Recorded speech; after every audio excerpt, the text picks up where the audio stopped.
Hi there. Been a while since I've chit chat with you guys, so I figured before Christmas would be a good time for me to share a story. Um, just had a lot going on for the past couple weeks, so just haven't had a chance to really sit down and share with you guys. So this particular story actually kind of takes place around Easter, but I think it kind of corresponds with a Christmas miracle. Um, Technical issues, so I'm using my phone instead of my usually, more technical stuff. But this will do for now. But anyway, so this particular, you know what? I almost forgot to pray. Lord, let the words of my mouth and the meditations of my heart be wholly pleasing to you. I pray that something I say will be encouraging to someone today, and just help remind me of how blessed I am, and how you allow me to share my stories and share my ministry with others, and how grateful I am that you allow me to do these things. Precious name, pray, amen. So again, um, this story actually takes place a little bit over 10 years ago. I would think maybe closer to 15. Um, and I was involved in an Easter play at a different church. Big production. The choir was we were the extras. So the story was the choice, and it was about a soldier, a Roman soldier, and it kind of shares a little bit about how he learned about Christ and witnessing the crucifixion and how that helped change his heart to be a believer. And so as the extras, there's actually a couple stories that goes with this particular play. Um, but one of the things with this play was at the beginning, the stage was dark. Backstage had to be dark because he didn't want any light permeating onto the stage when we take our spots. And so my particular spot, because I was a second soprano, I was supposed to be sort of center back of the stage. The main characters, of course, were upstage, but I was, backstage. But I was supposed to be one of the merchants, so I had a particular spot that I was supposed to be in. So with the stage being dark, um, when we make our entrance, the director was concerned about me because she knew about my vision issues because we had to deal with issues before, and she was, specifically concerned about it because there was things on the stage, um, sound stage kind of stuff, and then just the different props and things like that were on the stage. So I had a specific place to be. Um, and there was like some scaffolding and things like that I was having to deal with. So it wasn't like a straight shot. It was a matter of getting around just different obstacles. And so I didn't want her to be worried, but I said, well, let's kind of see what happens. But um, I'll probably make it. We'll figure something out. I had no idea how I was going to get to my spot, but I was just like, I was determined I was going to at least try. Um, so here it is, and I think this first happened during the actual, it was dress rehearsal. So technical dress rehearsal. So that means we run through everything, just like if we actually had an audience. So I'm backstage. I'm in my spot. Lights go out.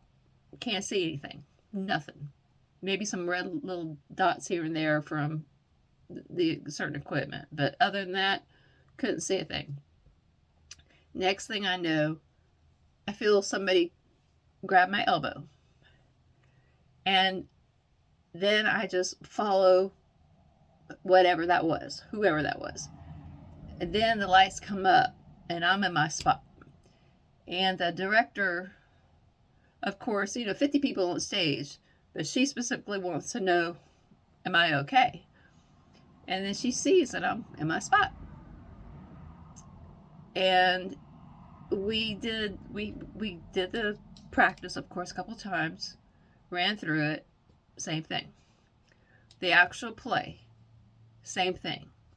Felt that touch on my elbow, and they then I'm guided, and lights come up.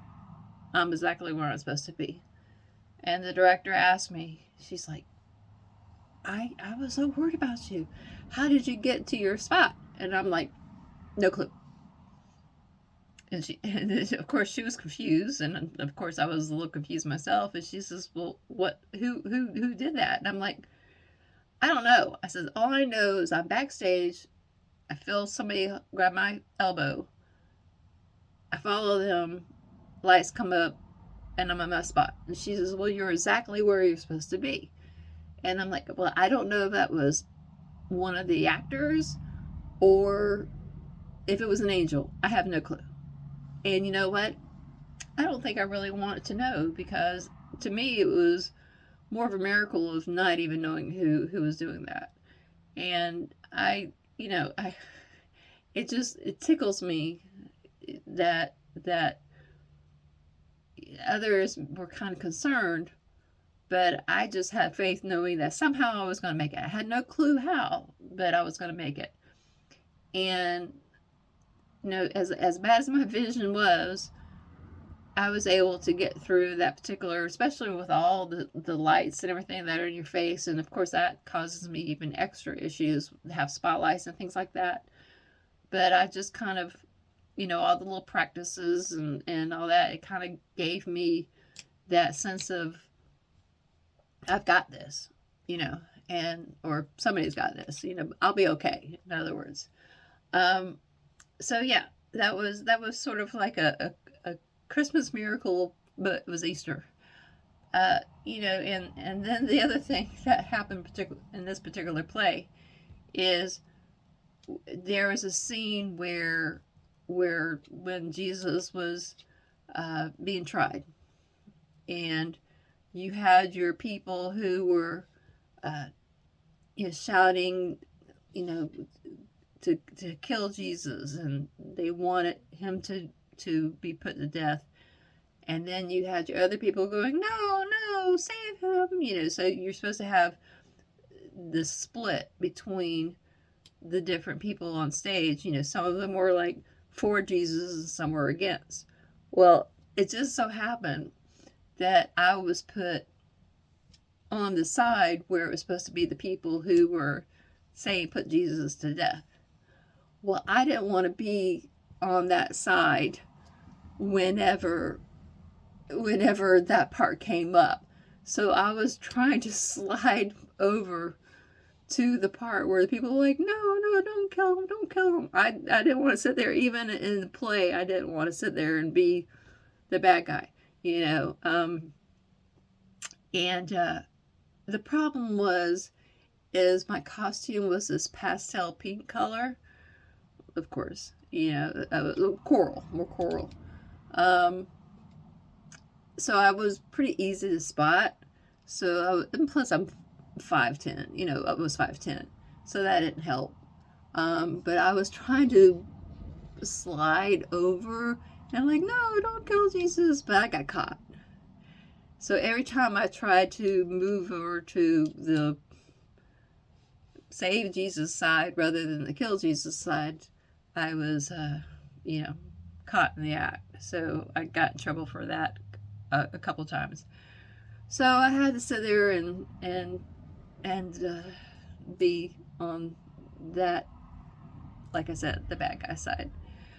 But other than that, it was just so cool to be involved in this play. And what was also something really neat that had nothing to do with me, but the gentleman who played Jesus, the scene where he comes out of the tomb, and the way that they did this was so cool. He comes out of the tomb, and he's walking down the aisle of the church, and a child comes out from the audience. A child comes out, and the child was so invested in this play that he wanted to make sure, he wanted to see Jesus' hands and ask, and he was asking, are you okay?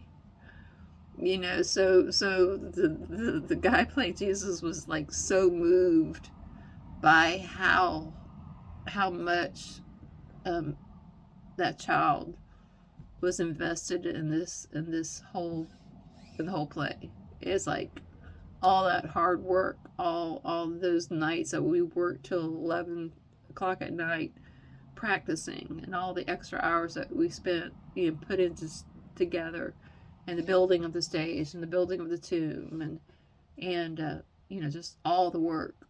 You know, whenever you see something like that happen, and then at the end of the play, whenever the pastor comes out and he's asking that question, you know, if you haven't been saved yet, if you haven't given your life to Christ, you know, close your eyes and raise your hand up, you know, and you hear the pastor say, I see that hand, you know. And, you know, every time we prayed before we went on that stage, we would say, if one person says, if he says to one person, I see that hand, it makes everything worthwhile. And you know, we got to hear that. We got to hear, I see that hand. And that just gives us that motivation that we needed to, that encouragement that we needed after all that hard work, to know this was worth it. And you know, and that's the thing with the birth of Christ and Easter. You know, we know that God is saying, I see that hand, I see that heart, I see that person saying, you know, I want to give my life to Christ, and he finds more joy in that than we did. You know, we were so excited whenever we heard that, but imagine his excitement, you know, and scripture says that, you know, the angels celebrate, you know. I don't know where, but, you know, I just know that's something that, you know, is look forward to, the fact that God has given us this time to make that change in our life. You know, we know how horrible the world is right now, as far as the anti-Semitism and all the evil that is going on in the world every day that we see on the news. But we're still on this earth. We're still here. He hasn't taken us home yet. You know, he hasn't Sodom and Gomorrahized the world yet. He said he wasn't going to flood it, but, you know, we're here. We're still here. That means we have that chance. We have that chance of you know, changing our lives.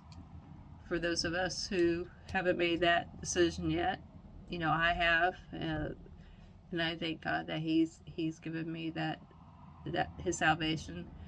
But we have that chance of sharing Christ with others, and leading other people to be part of the God's family.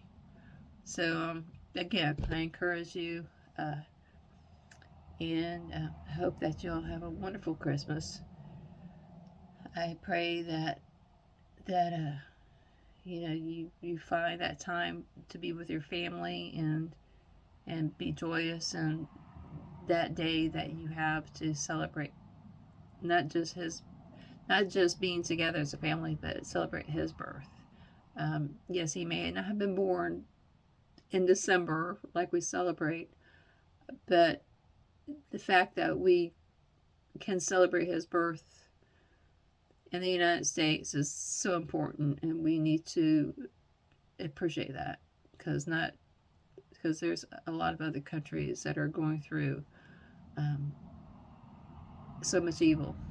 And so be grateful for what we have, and who's in our lives, and that we get to be with them. And for those of us who have family members who have not made that decision, we can pray for them, for people who have people in their lives who don't want to be part of their lives. You know, I know what that's like, and I, you know, continue to pray for that particular person, and I pray for you as well, for your family members who may have, you know, who may need to be reunited with you, with their family.